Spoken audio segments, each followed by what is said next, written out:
This is a cool JSON, and this is a spooky JSON. But in today's video, I want to discuss one of my favorite JSONs, or JavaScript object notation. Hey folks, I'm Trent. I'm a data engineer and have been one for the past 5 years. And when I first came across JSON, my immediate questions were, well, why does this even exist? What is it used for? So to answer that question, we can take a trip down memory lane where back in the day, you would need to have Flash or a Java applet installed on your network to view most of the dynamic web content out there. But Douglas Crockford, one of the co-creators of the JavaScript language, came up with JSON as a lightweight data interchange format.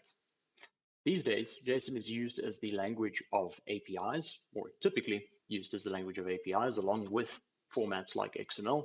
It's also used as the core storage format for databases like MongoDB. Postgres even supports JSON type data. So in this video, I want to show you how I use JSON in Python to extract data, interact with APIs, and usually to streamline my applications, I use JSON as a configuration store. The skill has helped me out several times when working with my clients and when I've needed to extract data from an API or make two APIs talk to one another. All right, to start things off, let's take a look at what JSON actually looks like.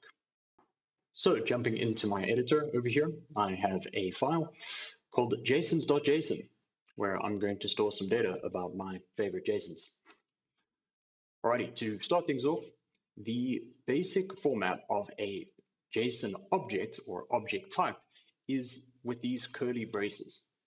Now, this defines a new object or JSON object. Typically, JSON contains key value pair data. So to show you what I mean, we can give it a key. So let's say something like JSON Statham as our key, and our value can be something like is a great actor. So in this simple setup, we've got a key and a value associated with that key. Let's store some more useful data in our JSON object. To do that, I'm actually going to make the value associated with our key another object.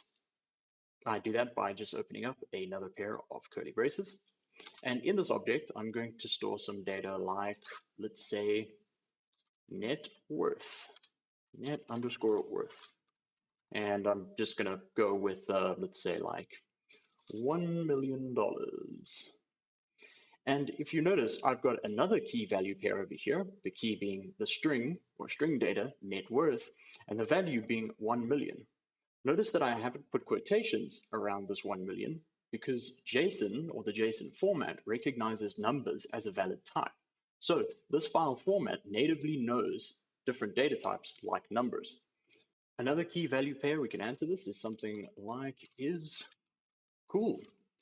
And we can give the value of this as a Boolean type, like true over here. So JSON also supports Boolean types or recognizes them natively. Further, we can add another key, like let's say movies, and actually add a list or array as a value for our JSON data. So you don't just have objects and numbers and strings, you can actually store lists of data within a JSON file or in JSON data. So we can go with something like lock, stock, and 2 smoking barrels,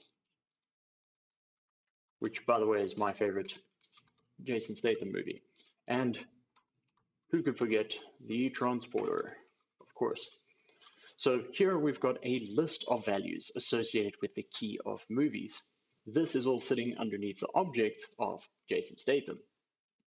Great, I'm going to add some more data to our JSON file. All right, so I decided to restructure the JSON file a bit. I've still included Jason Statham as our key, but instead of our previous values, I've included the keys of birthplace, his JSON rank, purely objective, of course, and a list of movies associated with this JSON over here. So I've also included Jason Voorhees, birthplace, Camp Crystal Lake, New Jersey, of course, and in my opinion, the second JSON in my list. All right, so this is the structure of JSON data. And as I emphasized, you can carry type data in your JSON data. So you can have numbers, you can have strings, and you can have null values even to represent none types.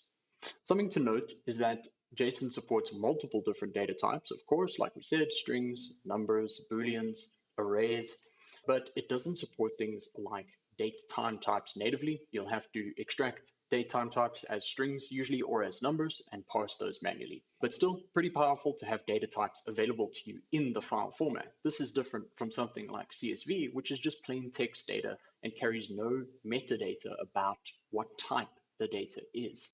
All right, so now we've got an idea of what a JSON file looks like. Let's work with it in Python. To do that, I'm going to create a new notebook called Working with JSON.ipynb, or an IPython notebook. All right, to start things off, you're going to want to import the JSON module that comes with Python natively. So you don't need to install anything. This is already included in the standard Python library. So let's go ahead and run that import. So to start things off, we're going to want to read our JSON data. To do that in Python, we are going to use the keywords with open to open up our JSON file, give it the path over here. So that is JSONs.json. Should have probably chosen a less confusing name, but that's okay. So with open JSONs.json as f, we can then assign the variable or assign a variable, let's call it JSONs equal to JSON.load. So in the JSON package, a load will take in this file processing or file stream over here and load in our JSON data as a dictionary in Python. So to show you how that works, let's go ahead and print out our JSONs over here. You'll notice that the JSON data actually looks very similar to a Python dictionary in the first place. Legend has it that the Python dictionary actually inspired the creation of the JSON format. Don't fact check me on that. We now have our JSON's data or our JSONs loaded as data. I'm actually going to name this something more readable. Let's call it JSON dict, just to make it a little more readable and easy to refer to. And just to prove to you that this is in fact a dictionary that we got back, we can check the type by using the type keyword over here. We can check that it is successfully actually imported as a dictionary. Just to show you something else that's pretty cool when using the JSON package is that we've already got our types all sorted out. By that, I mean, if I take a look and use the dictionary notation in Python to select one of our objects, you can see it's actually already picked up that we want to, select one of our keys. So JSON Statham or JSON Voorhees. And if we take a look at the data and continue to inspect our data, let's take a look at something like net worth. And this has printed out a number. So if we actually use the type operator around this, we can see that it's correctly, or somewhat correctly at least, interpreted as a float. So in the background, the JSON package has already determined that this data is of the float type. Right, that covers how to read a local file using the JSON package in Python. But what if we wanted to get data from an API? Previously, I mentioned that a popular format for APIs to communicate in is JSON. So to show you that, let's open up a new code block over here. And I'm just going to copy paste some code that I have lying around. And just to go through it, I'm using the requests package, which is also in the standard Python library. It's typically used to do HTTP or HTTPS requests in Python. And we're going to use that to ping an API that I found on the internet. So this API is from a company called API Ninjas. I had to sign up with them to be able to use their celebrity API and had to get an API key. I'm going to change this API key as soon as this video is over, so no funny business. Cool. Great, so just to walk through this code, we're defining a name variable over here, and let's say the name JSON, for example, and the API URL.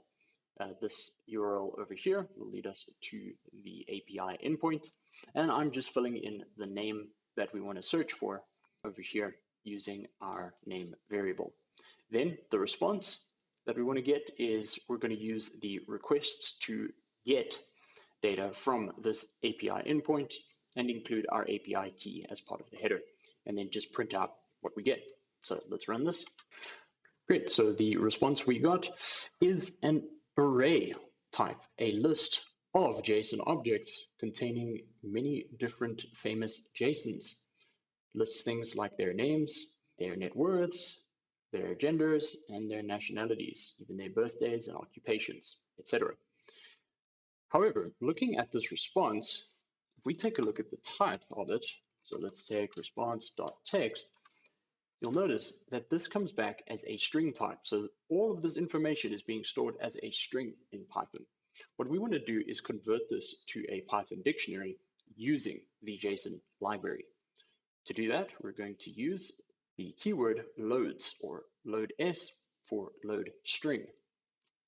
So let's take that as API response, or create a new variable called API response, is equal to JSON.loadS for load string, so taking a string and converting it into a Python dictionary, and give it our string, the response.text value over here. And let's see how things look after we've done that. And you can see this is in a much nicer format.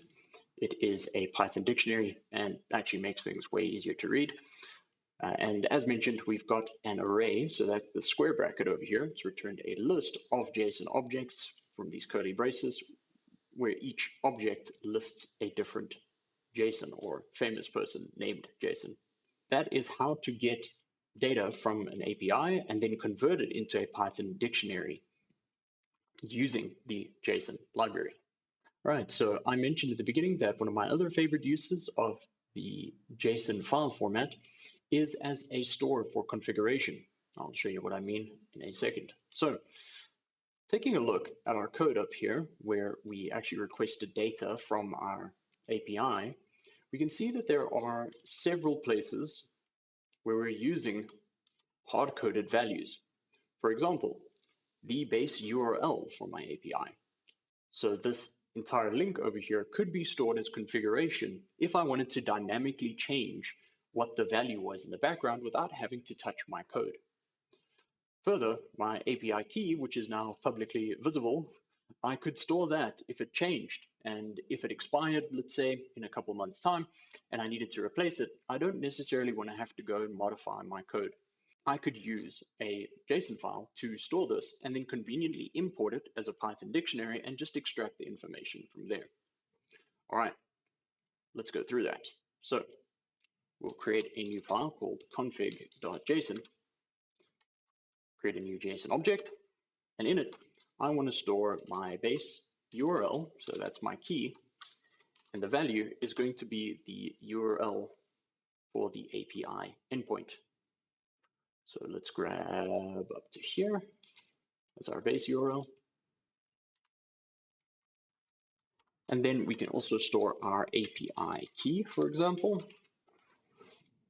With these two bits of information, I can now import this JSON object as configuration or a configuration dictionary in Python. So let's go ahead and do that. So as part of this code block, we can go ahead and say config, or let's start with open our config.json as f, and then use the JSON library to store this in a variable called config. So config equals json.load f. With our config set up, we can now use this dictionary in our code instead of hard coding strings. So let's go ahead and do that. So we can take away all of this base over here, or this base URL over here, and instead have config. And then using the dictionary syntax, we can then search for our base URL here. And then further, we can replace our key with config API key. Great, let's see if this works. All right, awesome. We get the same output. So in bigger applications, you can see how this would be beneficial in that I can now dynamically change these values without having to touch my code and not have to hard code a bunch of things like API keys or base URLs in my code. And I find that pretty useful. And JSON is a great way to do this because of how simple it is to read. All right, great. So we've now gone through getting our JSON data and done it in a nice, clean, config-driven way. Great, so we've used the JSON module to load in some local data. We've then also gotten some data from an API and converted to a Python dictionary using the JSON module. What I want to show you now is how to write out this data that we've gotten. So to do that, we are once again going to use the syntax of with open, and give it a path. Let's call it new JSON.json as if, and then use the JSON module JSON.dump over here to write out our data. And what we want to dump is the API response value over there. So let's run this and see what we get. Oh, file not found error. I actually need to give this right permissions. Whoops. So I need to give this right permissions and actually specify my file location. So I actually need to tell it that it's F that I wanted to write to. So running that, I now get a file called newjsons.json, and we can see our JSON data listed out in a file. This isn't super easy to read, so I'm actually going to specify a keyword in here called indent, and make it indent at 4 spaces to make things a bit easier to read when it writes the data. So let's go ahead and do that. And we can see it's formatted the data a lot nicer for us. So as a bit of a bonus use, I'm going to take our new JSON data and actually flatten it out into a tabular format. I'm going to do this using the pandas library and just show you the kind of typical use case of when you're parsing JSON data, you need to restructure it and flatten it out into a tabular format. This just makes it easier for data analysts and data scientists to use as opposed to them having to parse through the JSON data themselves. So let's go ahead and do that. So I'm just going to import pandas as PD and create a new data frame, and then use the pd.read JSON method and just hand it my file. So to do that, let's go ahead and give it new JSON over here, and then let's just print out our data frame to see what we get. And as you can see, it's read our JSON data. Let me remove my face for a few seconds here.